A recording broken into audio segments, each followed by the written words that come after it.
దేశంలో అన్ని చేంజ్ అయ్యాయి, మీ నగలు కూడా చేంజ్ చేయండి. మీ పాత నగకు గ్రాముకి 150 రూపాయలు ఎక్స్ట్రా పొంది కొత్త నగలు తీసుకోండి. అదే తక్కువ తరుగుకు మీ లలితలో మాత్రమే.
మరొక బ్రేకింగ్ న్యూస్ చూస్తున్నాం. తిరుమలలో భక్తుల రద్దీ విపరీతంగా పెరిగింది. దీంతో వైకుంఠం క్యూ కాంప్లెక్స్ లోని అన్ని కంపార్ట్మెంట్లు నిండిపోయి వెలుపల క్యూ లైన్ లో భక్తులు వేచి ఉన్నారు. టోకెన్ లేని భక్తులకు శ్రీవారి సర్వదర్శనానికి 24 గంటల సమయం పడుతుంది. భక్తులకు ఎలాంటి ఇబ్బందులు తలెత్తకుండా టీటీడీ అధికారులు ఏర్పాట్లు చేశారు. ఇక నిన్న 70,141 మంది భక్తులు శ్రీవారిని దర్శించుకున్నారు. 33,821 మంది భక్తులు తలనీలాలు సమర్పించారు. హుండీ ఆదాయం 4.23 కోట్లు వచ్చింది. రద్దీకి సంబంధించి మరింత సమాచారం మా ప్రతినిధి సెల్వం అందిస్తారు లైవ్ లో. సెల్వం, చెప్పండి, తిరుమలలో ప్రస్తుతం భక్తుల రద్దీ ఎలా ఉంది? Good morning Shravani. ఏదైతే చూసుకుంటే తిరుమలకు కూడా భక్తులు పోటెత్తుతున్నారని మనం ప్రధానంగా చెప్పుకోవాలా. గడిచిన వేసవి సెలవుల నేపథ్యంలో కూడా తిరుమలకు భారీగా తరలి వస్తున్నటువంటి పరిస్థితి. ఏదైతే కూడా సోమ మంగళవారాలు మినహా మిగతా రోజులన్నీ కూడా భక్తులు భారీగా కూడా తిరుమలకు చేరుకున్నట్టు కూడా మనకు ప్రధానంగా తెలుస్తుంది. అయితే సంబంధించి ప్రస్తుతం కూడా వైకుంఠం 1 అలాగే నారాయణగిరి ఉద్యానవనంలో ఉన్నటువంటి కంపార్ట్మెంట్లు కూడా పూర్తి స్థాయిలో నిండి అనంతరం కూడా శిలాతోరణం వరకు కూడా భక్తులు అయితే క్యూ లైన్ లో వేచి ఉన్నారు. వీళ్ళకి సంబంధించి చూసుకుంటే 24 గంటల సమయం పైగా కూడా పడుతుందని చెప్పి ఇటు అధికారులు అయితే కూడా వెల్లడిస్తున్నటువంటి పరిస్థితి. ఇక ఎస్ఎస్డి టోకన్లు పొందినటువంటి భక్తులకు సుమారు 6 నుండి 8 గంటలు, అదేవిధంగా 300 రూపాయలు ప్రత్యేక ప్రవేశ దర్శనం టోకన్ కలిగిన భక్తులకి 4 నుండి 6 గంటల సమయం పట్టే అవకాశం ఉందని చెప్పి కూడా అధికారులు అయితే కూడా వెల్లడిస్తున్నటువంటి పరిస్థితి. ఇక నిన్నటి రోజున 70,141 మంది భక్తులు దర్శించుకోగా అందులో 33,221 మంది భక్తులు స్వామివారికి తలనీలాలు కూడా సమర్పించుకున్నారు.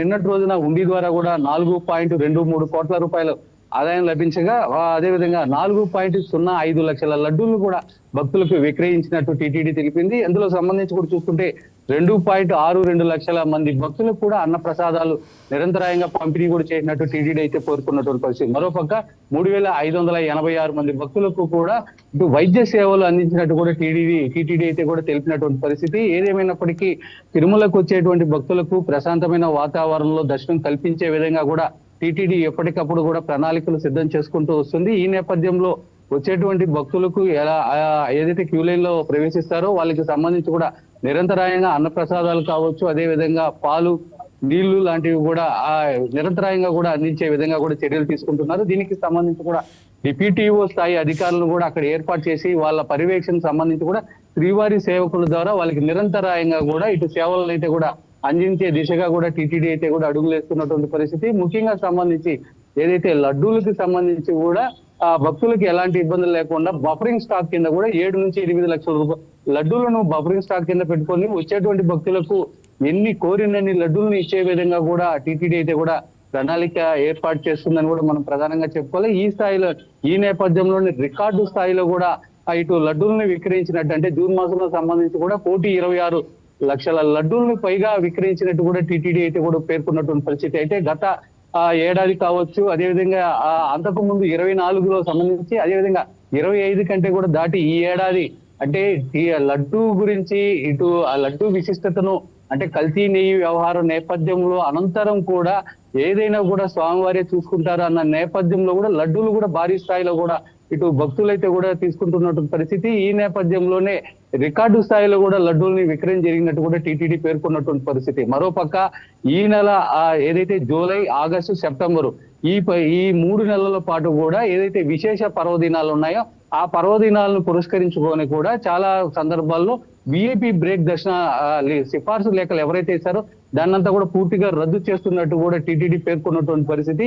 ఈ నెల ఏదైతే కూడా 13వ తేదీ కోయిల్ ఆల్వార్ తిరుమంజనం నిర్వహిస్తున్న నేపథ్యంలో ముందు రోజు సంబంధించి కూడా ఈ సిఫార్సు లేఖలు స్వీకరించబోమని చెప్పి కూడా టీటీడీ, అంటే 17వ తేదీ ఆనివారి ఆస్థానం సందర్భంగా కూడా ఈ నిర్ణయం తీసుకున్నట్టు కూడా టీటీడీ అయితే కూడా తెలిపినటువంటి పరిస్థితి. మరోపక్క సెప్టెంబర్ మాసంలో కూడా ఇక బ్రహ్మోత్సవాలు ప్రారంభం కానున్న నేపథ్యంలో ఆ సమయంలో కూడా సిఫార్సు లేఖలు తీసుకోబోమని చెప్పి కూడా టీటీడీ అయితే వెల్లడించినటువంటి పరిస్థితి. ఏదేమైనప్పటికీ టీటీడీ ప్రధానంగా ముందస్తు చర్యల్లో భాగంగా ఆ సమయాల్లో వచ్చి భక్తులు ఇబ్బంది పడకుండా ఉండేందుకు కూడా పక్కా ప్రణాళికతో ముందస్తు భాగంగా కూడా ఈ హెచ్చరికలు అయితే కూడా జారీ చేసినటువంటి పరిస్థితి. ఈ నేపథ్యంలో టీటీడీ ఒకటే ప్రధానంగా కోరుతుంది, టీటీడీ సలహాలు సూచనలు పాటించి స్వామివారిని కూడా దర్శించుకోవాలని చెప్పి కూడా టీటీడీ ప్రధానంగా కోరుతున్నటువంటి పరిస్థితి. Shravani. Right Selvam, thanks for the updates.